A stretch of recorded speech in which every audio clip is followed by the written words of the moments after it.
I've been to every country in the world, but there are some places that, while lacking the sovereignty or recognition from the international community to be a country, consider themselves independent and their own states.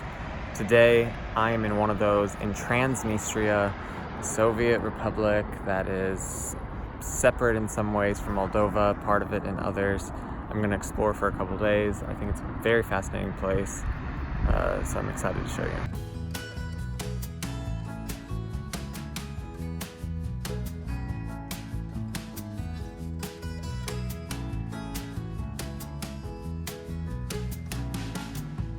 I have just arrived in Transnistria. I came here by minibus from Odessa, Ukraine. It was like a couple hours. And now I am walking from the railway station to my hotel. It's a very cute little tree-lined park area. Already feeling very Soviet though.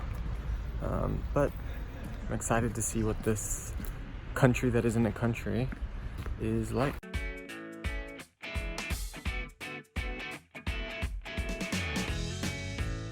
I'm in the fortress now in Benderi, some cool old weaponry behind me. This is one of the key sites here in Transnistria. There's lots of fights between the Turkish and the Russian empires in years past, with this fortress seeing the location of many of those, so lots of history here. Not very much in the recent fights with Moldova, though. The city of Benderi was where some of the deadliest stuff in 1992 was.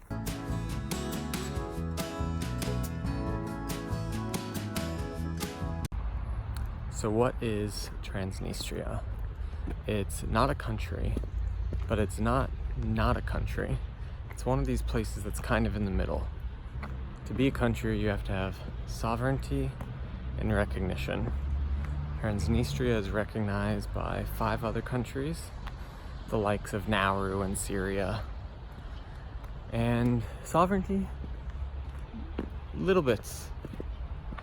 It has its own money, is mostly controlled by its own government, but there's the foreign presence of Russian peacekeepers to keep the peace with Moldova, with whom it tried to separate in 1992. Short, but still intense war between the two that has left this strange sliver of a state in this semi-independent situation that it is.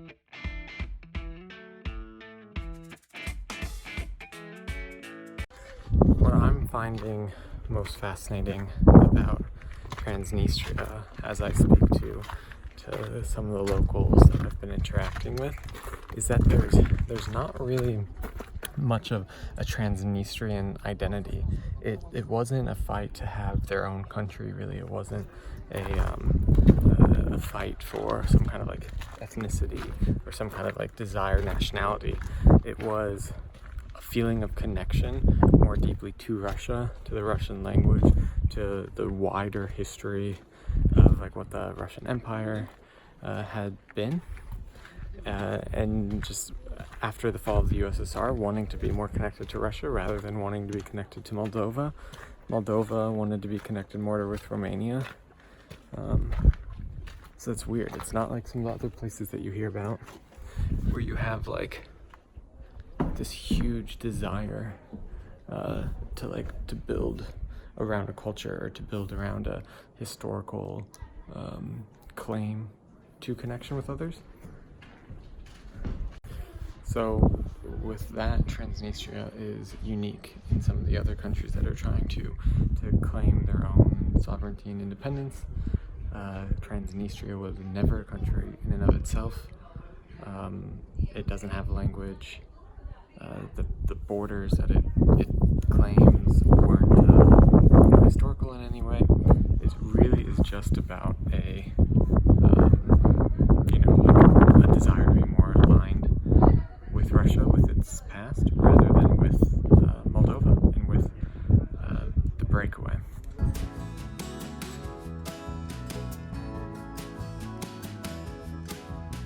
So though everybody calls it Transnistria, the actual name is Transnistria Moldovska Republika.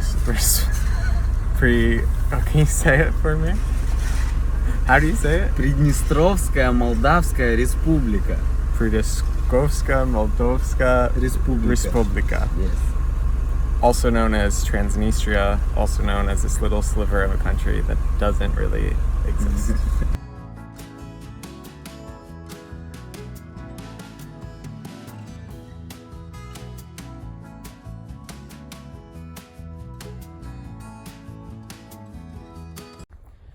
It's definitely weird for these countries that are in a flux, right?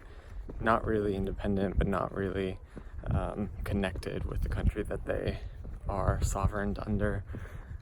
So the way that manifests in terms of like political identity is really complicated.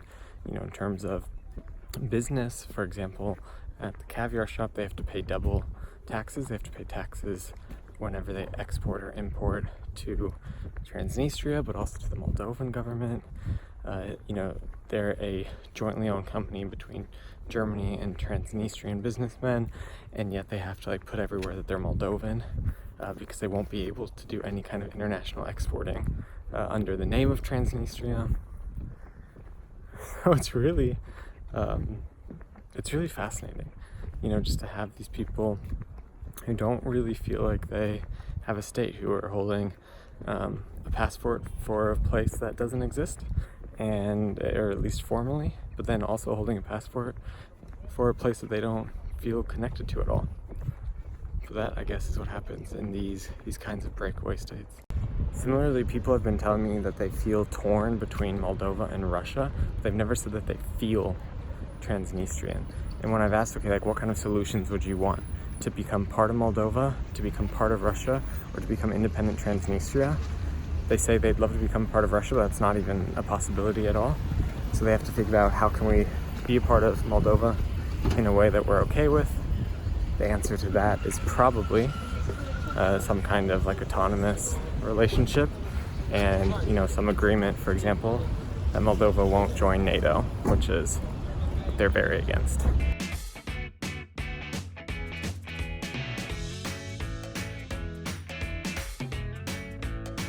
An interesting part about Transnistria is that while it wants to be independent from Moldova, it actually has very, very close ties to Russia. So on all the buildings, like there you go, there's a Transnistrian flag and a Russian one. So it's not like truly independent. It's still like linked to another place. There's Lenin behind me, a couple statues of him everywhere.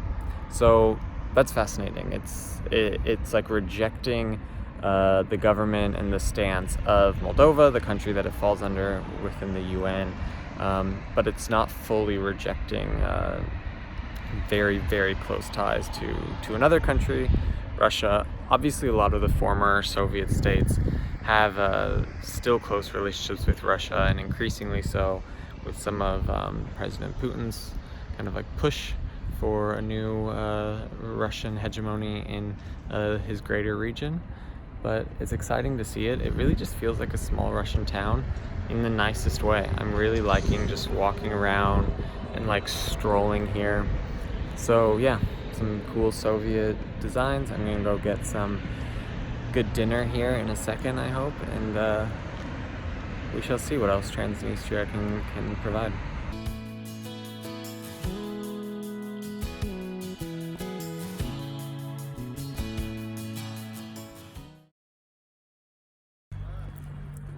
It's late and I am walking on the street in Moldova, reminding me of December 2014.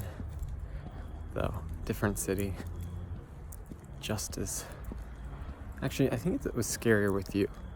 I always felt more nervous doing stuff when I'm with somebody else, because I feel responsible. Anyway, hotel is close by. Just ate like my weight in Ukrainian, Moldovan food and stuff. Hope you're doing well.